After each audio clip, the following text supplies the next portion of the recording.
this video, I'm going to be breaking down the 5 metrics that every single online coach should be tracking to ensure they scale past £10,000 a month. Now, without wasting any more time, let's jump into things. Okay, so the 5 metrics that every coach must track to scale past £10,000 a month. And here are the 5 metrics, okay? So the 5 metrics are show rate, close rate, cash collected, pipeline, and follow-up rate. Now, what do I mean by each of these metrics? Now, what is the show rate and why is it actually important? Now, this is kind of an obvious question, and what the show rate is how many booked calls actually turn up to the meeting. The reason this is a big metric and important is mainly for the fact that sales is a numbers game. So having a low show rate is automatically going to decrease your chances of being able to scale past that £10,000 mark. The close rate. The close rate is how many calls convert to actually paying clients. Again, this is an obvious one, but also important. The reason you need to make sure the close rate is being tracked is because you can identify the weaknesses within the business. If your close rate is low, then it means that your sales skills aren't up to speed. If the close rate is high but the show rate is low, then it obviously means the sales skills are in place but the pre-call sequence or the setting process isn't up to standard. And these are the 2 main things that correlate with each other. The next key metric is cash collected. Now, cash collected is slightly different to the revenue or generated income at the end of every month. Because cash collected is how much physical cash we've got at the end of the month. This is the actually received revenue and not invoiced. Because a lot of the time clients will potentially using Klarna, split pay, any of these methods of payment, and what that means is that you're not getting the full amount from the get-go, leaving you with less money at the end of the month.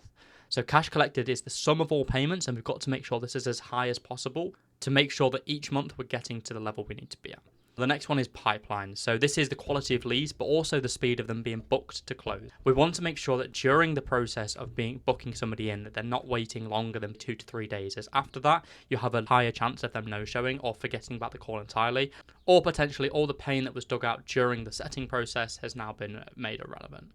So the pipeline is comparing close rate to setting rate, but also the average days from being booked to close. We want to make sure that's as minimal as possible. And finally, the follow-up rate. So how many no-shows or objections are actually followed up? If you're involved in the sales process at all, you should be aware that the follow-up rate is one of the biggest things that's going to leave you money on the table. If you've got a low follow-up rate, then you're leaving a lot of money sat in the DMs or sat in the pipeline, just simply for the fact that each day that goes by is another day where the prospect forgets about you. People are busy, clients are busy, prospects are busy, everybody is busy, and them remembering to pay you or want to actually continue on with your service shouldn't be their responsibility. If you're not following people that have given you an objection or given you some reason why they couldn't pay on the call, then you're just essentially leaving it as a no-show or a no-close, which you'll be surprised how many people you can actually convert just off sending a few messages because they're in a better financial scenario or their situations have changed, whether that be in a day, a week, a month, or even circling back after a few months. And looking at this from an outside perspective then, what is good and what is bad, and how do we know the difference? Well, that's why I've put this together. So we've got the danger zone and the high performance, okay? And this is very important. Now, when we look at the danger zone, it's obviously going to correlate to all the 5 metrics. And so if we go through the table, we can see that show rate below 45%, close rate being below 30%, follow-up rate being below 50%, no tracking at all, and metrics checked monthly. These are all things that make you in the danger zone. And what do I mean by the danger zone? It might not necessarily mean that you're not generating any income, but it means you're definitely leaving money on the table and there's a lot of room for improvement. Whereas if you look at the high performance side, we can see that the show rate is above 55%. Now, this is generally done through the pre-call sequence and making sure that everything before the call is prepared in the correct manner. Close rate being at 35% is just standard expectations nowadays. If you can't be closing above 30%, then you shouldn't be involved in the closing process and you should leave that to somebody that's more professional or improve your skill set itself. Follow-up rate above 85%. Again, each prospect that slips through the crack and doesn't get followed up is another prospect that you're leaving on the table. Because the thing is, every single day, like I mentioned, that goes by is another day that they forget that you exist. And making sure that each rep tracks individually. Now, this is the case for setters, for closers. The whole team should be making sure that everything they do is actually put onto a table or onto a dashboard, something where it can be tracked and monitored, because every number that you actually monitor and track is a number that can be managed. Now, if we come over here, we can have a look at the beliefs against the costs. Now, the belief is I got into this to coach and not manage spreadsheets, which is entirely true.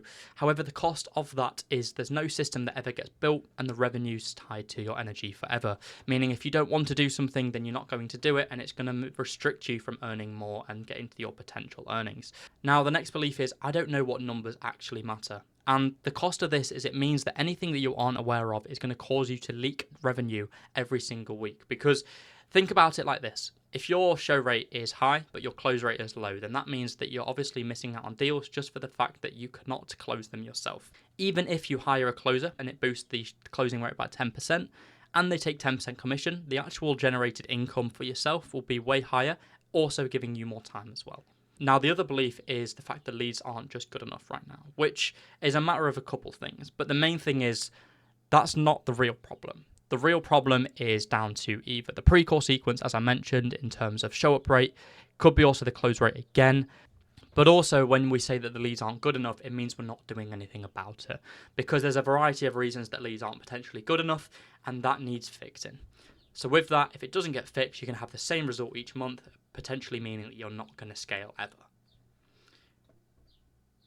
And so how do we fix all this? Well, let me break it down. To fix a low show rate, we want to implement a pre-call sequence. Confirmation text 24 hours before and a reminder an hour before the call. Alongside this, we want either a personal voice note or even a call from the rep themselves, either the morning of the call or potentially a couple hours before, and we're going to work out what's best for that. Low close rate fix. So you're going to record every call. We're going to listen to it back, identify where the objection arises, and at what point in the call you lose the prospect. Nowadays, AI is very much advanced and we can get instantaneous feedback when reviewing isn't possible. So yes, we review as much as we can, but we can still use AI to find out at exactly what point you gave the prospect the answer to say no. Now, last but not least, we want to fix the tracking, okay? So with that, we're going to make a custom dashboard. Even a spreadsheet is fine to start with, but it just makes things a little bit more complicated. Everyone has to fill in their non-negotiables daily, gets reviewed weekly, everything that gets measured can be managed. If you're not tracking a certain number, that number cannot be managed, which is very important to note. Okay, and so this is just an idea of something that we've had with one of our clients. So this is a very basic dashboard that we've actually created for our client.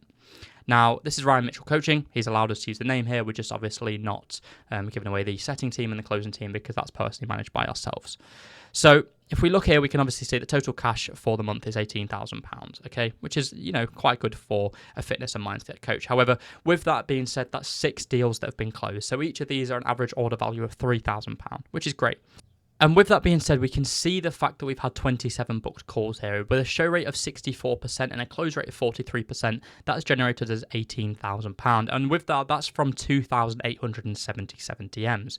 Now, this isn't the best way to even generate income through the business. It's just the way that we've opted to start things off with, as Ryan was very new to coaching when we came into things. Obviously, with content and with YouTube videos coming out shortly, I'm very certain that he can scale this even past £20,000 a month within the next month, because this month is set to be that, but we want to make sure we're getting consistent income generated. And this is a quick look at what the setters log looks like. So every single day, the setters are logging what they've done. So for example, on the 25th of June, which was a couple of days ago, 75 DMs were sent. Now, what does this mean? Okay, so we've had 8 replies, 1 booked, 18 follow-ups sent, and 52 different accounts were reached. Why is this important? Well, it just means that we can actually see what output is being managed and then where we need to identify where the problem arises. Now, this just comes off the back of having that every rep tracks individually and the metrics reviewed weekly. Again, these are all numbers that can be managed. And if these aren't up to where they need to be in hitting KPIs, then we can instantaneously have a word with the sales rep or even implement a new guy to do the job. Now, you might be asking, how can I do all this myself? Well, that's where we come in. So this isn't a pitch. I don't want you to come to us if you don't want the extra support, but we can manage all this for yourselves. And here at Ascendry, that's what we do. As you can see here with Ryan Mitchell, this is one of our clients. And we do this with several other clients. And the main thing for us is making sure that you have all the systems in place to scale to your potential. And we will make sure that happens. So if you've watched this full video and like the idea of implementing or improving your current systems, then just click the link in the description, book a call with ourselves, and we'll do a free audit on your current process to see what can be improved, and then we can decide whether it's something that we can help with. Other than that, I hope you enjoyed the content in this video, and I'll be sure to see you in the next one. Take care.